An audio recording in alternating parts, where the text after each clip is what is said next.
ማርያም ምስክር ናት። በእውነት ክፉ ሰው ቢደበቅም ክፋቱ ይታወቅበታል።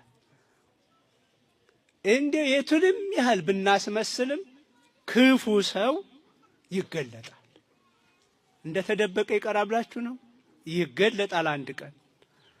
መልካም ሰውም ቢሆን የቱንም ያህል ቢወራበት የቱንም ያህል የሐሰት ወሬ ቢናፈስበት እግዚአብሔር ይገልጠዋል። አይገልጠውም?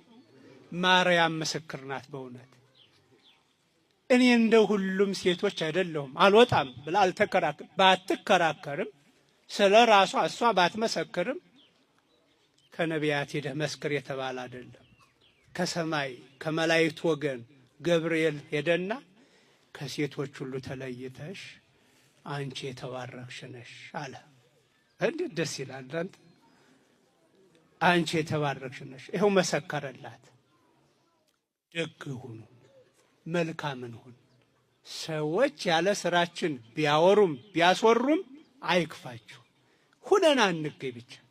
ሁናችሁ አትገኙ። ክፉ ሰው ሁናችሁ አትገኙ። መልካም ሰው ይገለጣል በጊዜው። ሰው ባይመሰክርለት እግዚአብሔር መስካር ይልክለታል።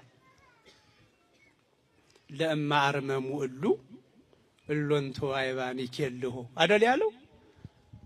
ቢፈልግ ድንጋይ ያስመሰክራል እግዚአብሔር። እንደው እነዚህን ሕፃናት ሆሳና በአርያም እያሉ የሚዘምሩትን እናንተ ብትከለክሏቸው ለእማ አርመሙ እሎንቶ አይባን ይኬልሁ፣ እነዚህ ድንጋዮች ይጮሃሉ ይመሰክራሉ ብሏል እኮ። እንደዛ አላት። ክብር ምስጋና